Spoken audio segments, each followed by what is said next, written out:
Welcome to No Broken Legs. I am your host, Evan Belfiore. Joining me on the phone on this pretty gray Thursday afternoon is Jimmy Champ. Jimmy, how are you today?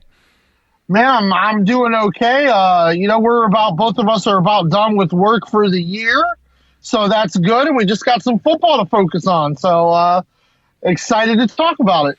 Yeah, the Browns drop a game to the Raiders that they probably should have won, even with half their team out. Now they have a tough task ahead of them. On Christmas Day, the Green Bay Packers will be hosting our Cleveland Browns. The Packers are 7.5-point favorites. The over-under sits at 45.5. They have gotten a few guys back from COVID.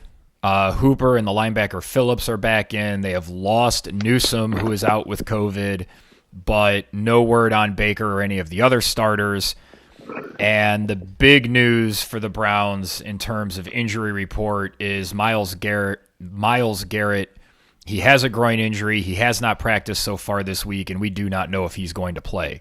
Malik Jackson and John Johnson III have also not practiced this week, and we don't know if they're going to play. This just doesn't look good at all, Jimmy.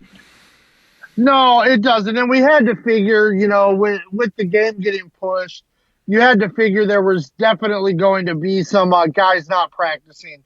So you don't want to read that much into it. But without the full complement of weapons on offense and defense, this is just going to be another nightmare for Cleveland Browns and the Cleveland Browns fan base. They're going to get probably destroyed in this game by the Packers for the most part. And everybody's going to be tuning in to watch it. It's going to suck. It's not going to be fun. I do think there are some limited paths to success for the Browns. I do believe that. The Packers defense, it's not the greatest defense in the world still. It sucks that Myles is going to miss, probably, we're assuming, because Bakhtiari is going to miss again for Green Bay, which takes away their best offensive lineman. So that's rough. What I would like to see defensively, Denzel had the poo-poo play on the touchdown last week against Oakland, against Vegas. You got to make that play. But for the most part, Denzel's been really good. Really, I think you just want to see Denzel press coverage on Davante Adams with the safety over the top of Adams and make somebody else beat you. If you lose the game because Aaron Rodgers completes passes to 10 different receivers, I think that's acceptable. But what you can't do is lose the game because Davante Adams had 15 catches for 200 yards. You mean last time Green Bay and Cleveland played, where whenever they just needed a play, they were just throwing screen passes to Davante Adams, and the Browns just watched him do it the whole way up and down the field? Yeah, that was definitely what I was referring to. Not that I'm still angry about that. Like, defensively, that's just what you want to see. We know how good Green Bay's running game is, but you'd rather take the ball out of Aaron Rodgers' hand if you can. And with whatever defensive personnel you have out there, Joe Woods, I think you're getting beat up more than you probably deserve to get beat up. Your defense has actually been pretty good for 2 months, but if there was ever a game to just rush the quarterback, it would be this one, especially with, possibly McKinley, Clowney, and Myles all out. Whoever you have at linebacker, just blitz the quarterback. Try to get the ball out of Rodgers' hands before the long developing routes can get going in, and see if you can put a little pressure on Green Bay. Maybe you can get some turnovers, some of those fumbles to bounce your way this week. And offensively, hopefully, you can be a little bit more in tune in the first half than you were last week, depending on who's out there. So there are some paths for victory and paths to keep it a close game, but there's also certainly a range of outcomes that is the Cleveland Browns getting embarrassed on Christmas Day. Yeah, I'm taking Green Bay because I think Green Bay's just going to beat them. Because I don't even if Baker comes back and is able to play in the game, he's probably not going to practice this week, which I don't know. That might be a good thing. He's been practicing and playing like shit for a couple of months now, so maybe not practicing will help. Otherwise, you're starting Keenum or you're starting Mullins, who Mullins played fine. I'm not going to oversell how he played. He played great considering the circumstances and the fact that he's a practice squad quarterback, but he's not beating Aaron Rodgers. So unless Baker's back and Baker can actually play like we've seen him play at times, I don't see any path to victory. The Packers are pretty good against the run. They're not great, but they are right around 10th in the league. I don't know how the Browns are going to get any pass rush. That's what I don't see. If Clowney and Garrett are both out, I don't know where it comes from. Woods is going to have to come up with something to get pressure, because if they try to just line up 4 backup defensive linemen and rush the quarterback, I don't think that's going to go very well. Yeah, I don't either. So hopefully this will force his hand to actually run some blitz packages at Aaron Rodgers. Yeah, get Delpit and JOK in the backfield. That'd be nice to see. Absolutely. So I take it, are you taking the Packers? I don't know if you said and all that. I can't remember. No, I'm actually going to take the Browns, because I think this could be a very easy spot for a backdoor cover. We know Aaron Rodgers isn't really he's not really a foot on the throat, gas pedal down kind of quarterback. I see Green Bay getting out to a big lead and just kind of milking it. I can see the Browns keeping this to a touchdown late. So I am going to take Cleveland. Like I said, I don't think they can win, but it wouldn't surprise me if, they put up, 10 or 14 in the fourth quarter to cut it to a touchdown. It wouldn't surprise me. Yeah, the 45.5 seems a little high the way the Browns have been playing lately. They've been struggling to get to the mid-teens. So even if Green Bay gets, say, 4 touchdowns, I still like the under to hit on that. Yeah, no, that's probably a pretty good bet. That's nicely done. All right, let's look at the rest of the AFC North games. A big one between Cincinnati and Baltimore. Cincinnati thumped Baltimore in Baltimore. Cincinnati hosting this one. They are 3-point favorites. The over-under sits at 45.5. The big question coming into this game, nobody knows if Lamar Jackson is going to play or if it is going to be Huntley, but Huntley's looked pretty good in Lamar Jackson's stead. Yeah, this pick is mostly just out of the need for what needs to happen for the last 2 games for the Browns to matter. I'm taking Baltimore. I still don't think Cincinnati is very good. They're too up and down. They're too inconsistent against bad teams. Like Denver without Teddy Bridgewater should not have been a 5-point game. They have to win games by more than that. And I think Baltimore is going to keep fighting. The team keeps fighting as much as the outside world wants to shit on Harbaugh's decisions. The team seems to really rally around that. So I'm going to take Baltimore. It's a huge game in the AFC North. If Baltimore wins,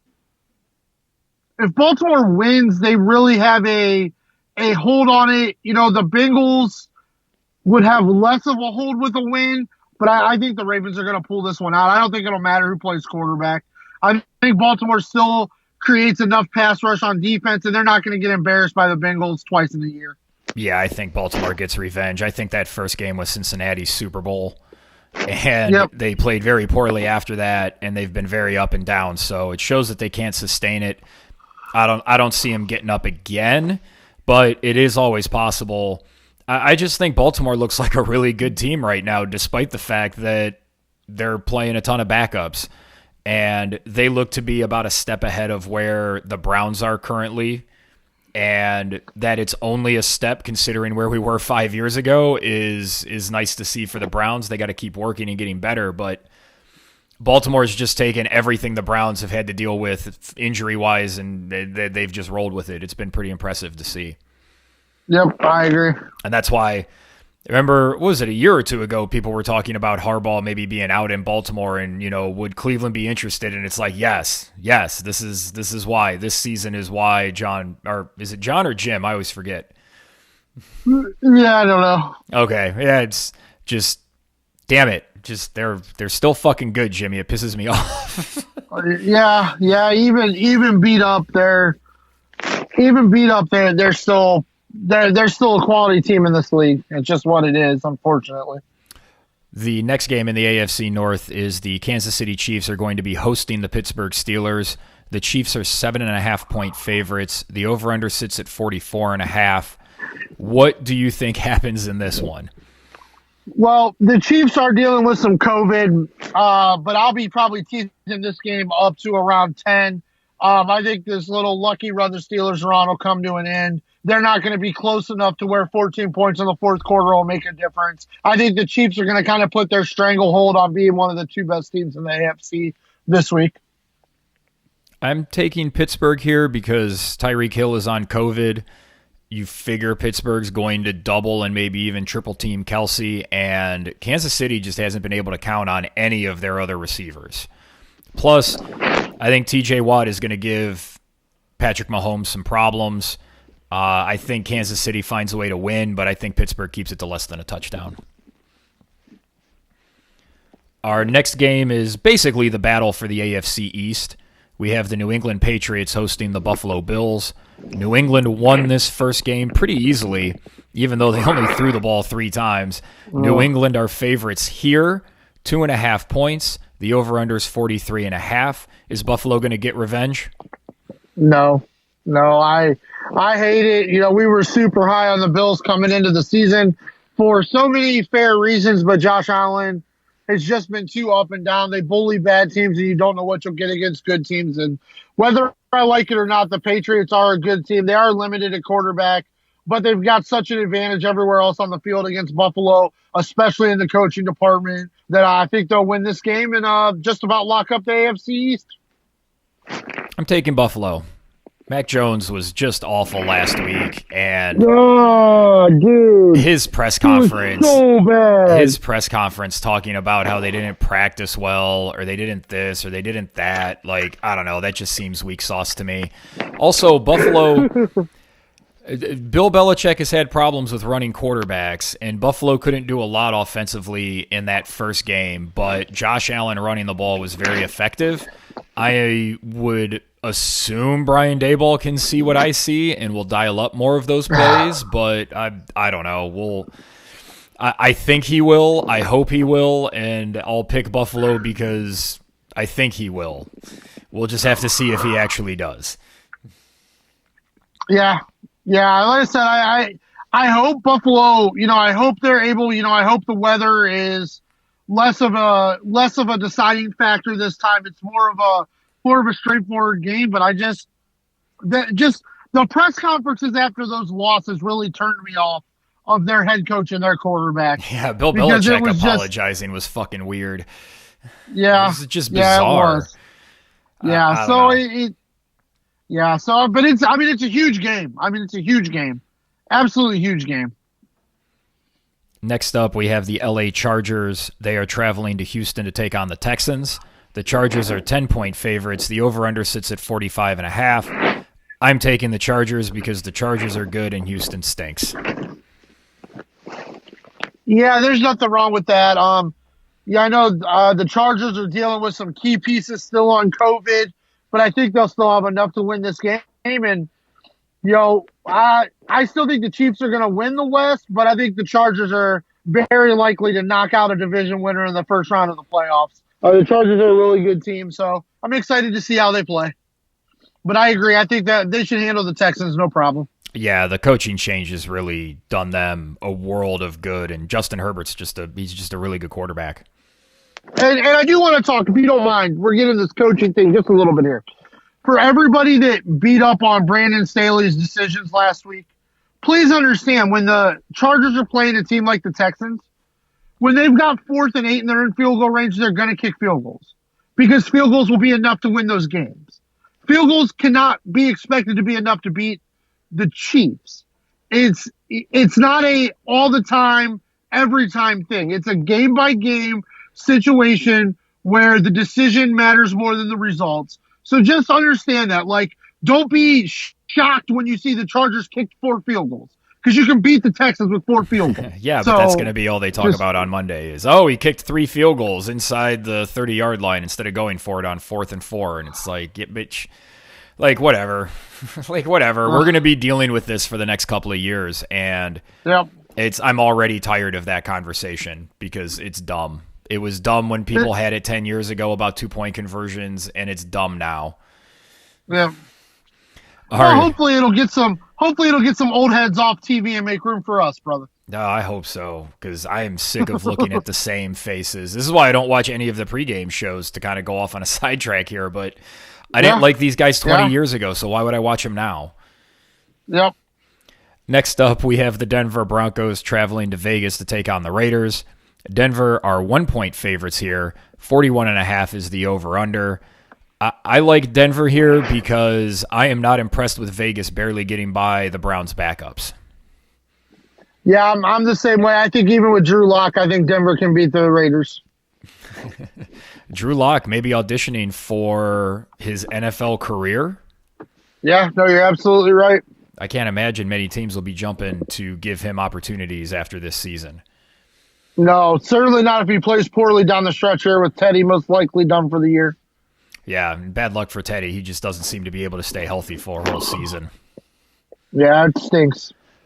Our next matchup is the Indianapolis Colts traveling to Arizona to take on the Cardinals. The Cardinals are 1-point favorites. The over-under sits at 48.5. It looks like the Cliff Kingsbury swoon is in full effect with Kyler Murray now being beat up, and he's not playing well just like he did the second half of last season when he was hurt.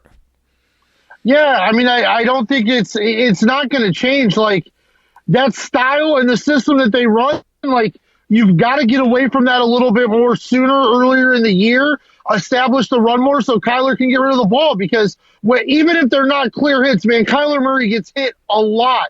And he's not a big guy. He's not a muscular guy. He's more slight than Russell Wilson and Baker Mayfield. He doesn't have the bulk. He's more like Johnny Manziel in his build.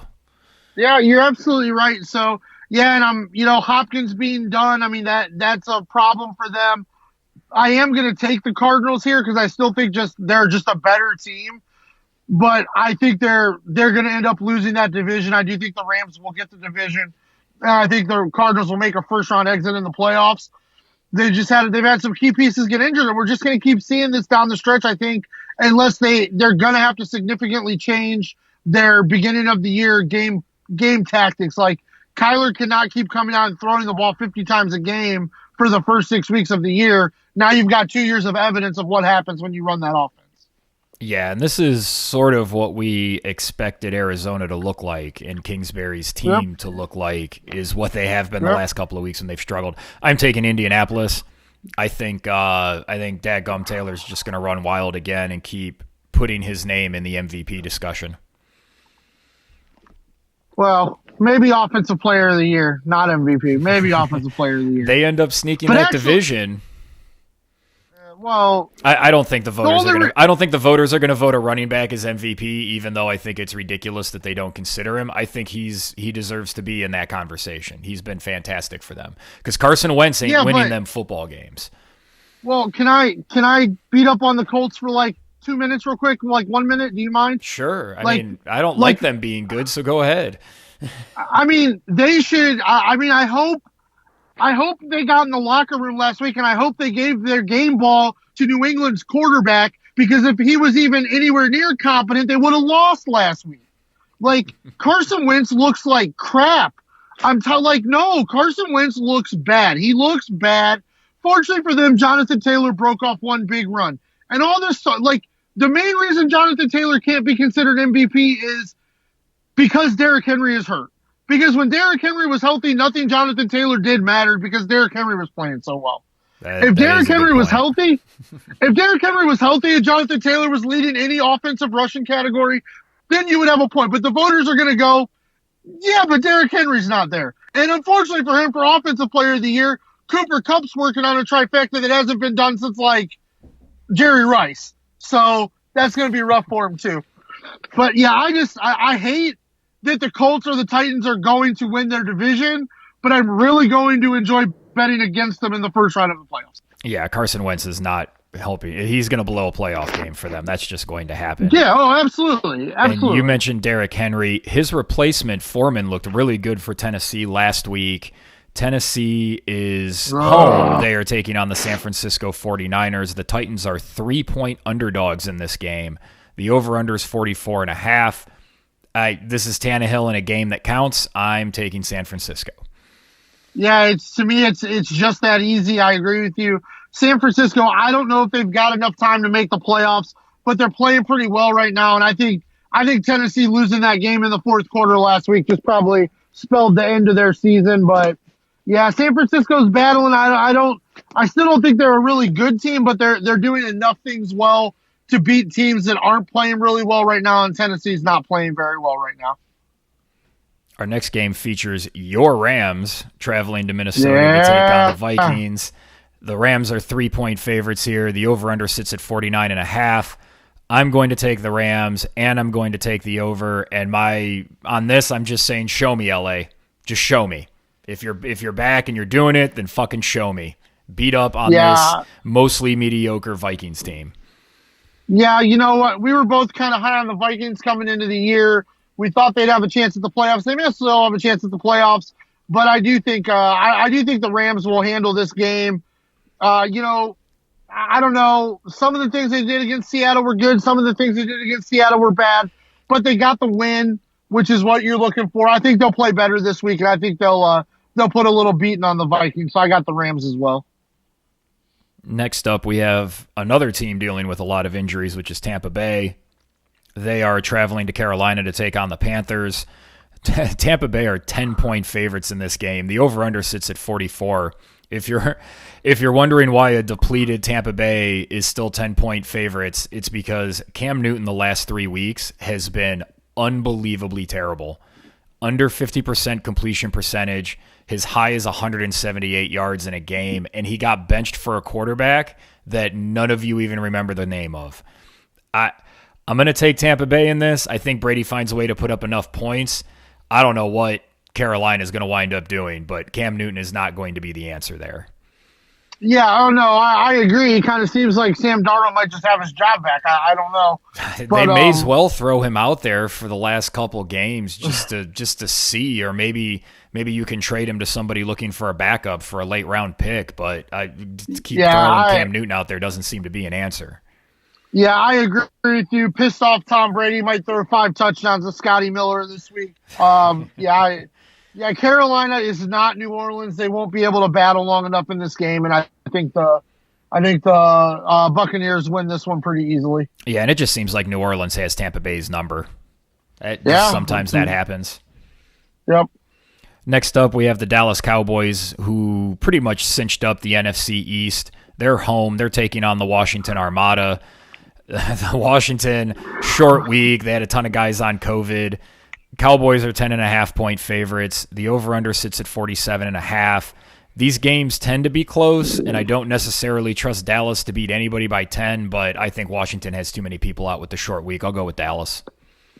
Yeah, this one, it's really weird. I like the under here, but because I don't trust, right now, I just really don't trust Dak and Mike McCarthy to beat anybody by 10 points, but I don't trust the Armada to stay within 10 points. I do like your under bet. I think that's a solid play. I would probably, I'll take Dallas, but I would probably I'd stay away from the line and bet the under. I think the under is a really good play here.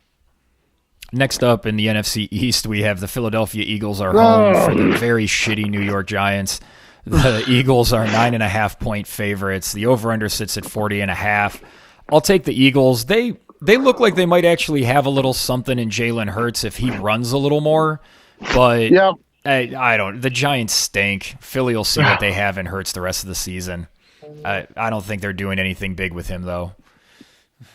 Yeah, I'm with you. Give me Philly, but man, the Giants are in a bad way. Certainly seems like they messed up with the Daniel Jones draft pick. They'll be looking for a quarterback here shortly. Can you believe it? I don't think the Joe Judge coaching decision is working out very well for them either. No, I'm with you. They made a bunch of bad decisions, and now they're suffering it because I believe you're last place in a division that's bad. Yeah. That's bad. So. Two other teams that could have coaching vacancies as we enter the offseason are the Seattle Seahawks, who are hosting the Chicago Bears. The Seahawks are 6.5-point favorites. The over-under sits at 42.5. Neither one of these teams are very good. I think everybody should stay away from this. I'll take the Bears and the points because I don't know what is wrong with Russell Wilson and his receivers, but he can't hit deep balls, and if he's not hitting deep balls, then that offense just doesn't work. Yep, no, I agree. I'm going to take Seattle because I think Russell bounced back because he had looked good the 2 weeks before the Rams game. I don't think the Bears defense is quite on the Rams level. So I'm going to take Seattle, but I agree with you. My note on this game was these are two teams that their sidelines could look very, very different next year. Next up, we have the New Orleans Saints, fresh off their win over Tampa. They are home and hosting the Miami Dolphins. The Saints are 3-point favorites. The over-under is at 38.5, which is ridiculously low, but Miami's playing pretty well, but the reason that number's so low is because Tua doesn't throw the ball really farther than like 10 yards from his exact location. Like not 10 yards downfield, but like throwing it across the field to a receiver counts in that. New Orleans is still in it. I think they've overachieved, but I actually think Miami wins this game. I think they find a way to pull it out and keep their playoff hopes alive. Yeah, I do too. I mean, those 10 yards Tua is thrown, it might be 6 yards farther than Taysom Hill's thrown it, though.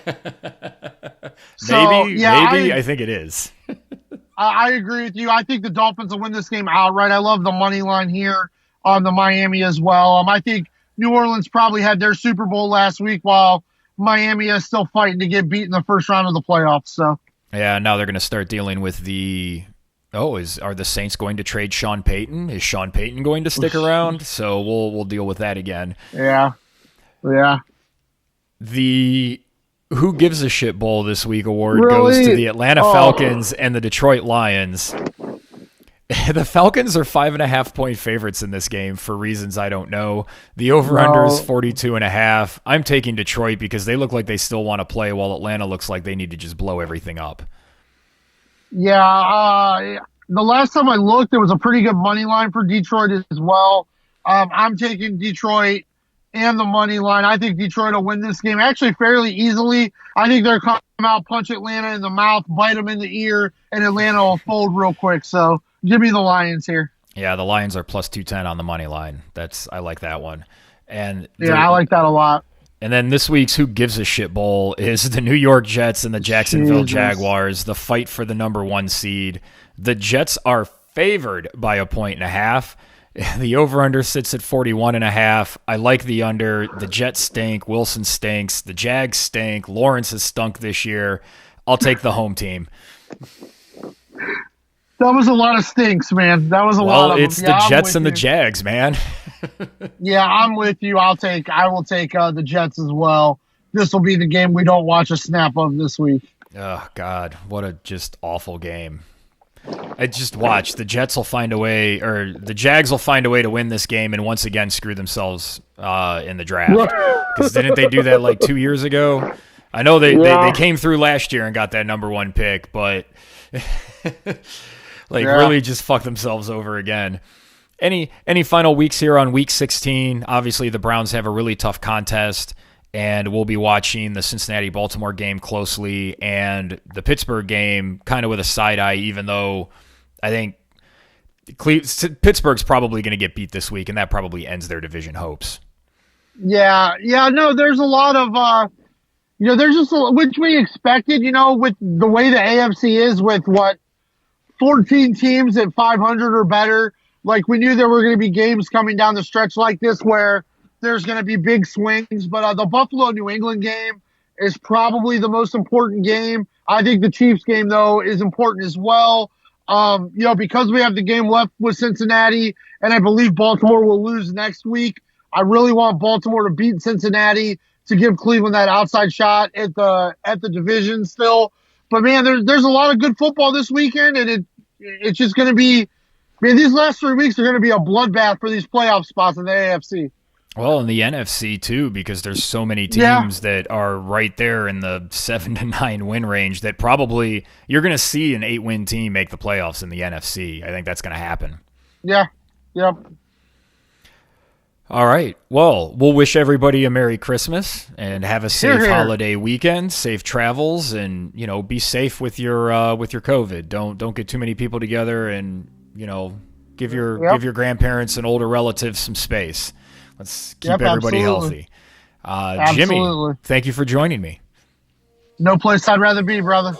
All right, and thank you for listening. For Jimmy Champ, I'm Evan Belfiore. We'll be back Monday to hopefully talk about the Browns playing well. And until then, we are no broken legs. Every action has a repercussion. Lyrical bullets don't make me get the bussin'. Representing for the people.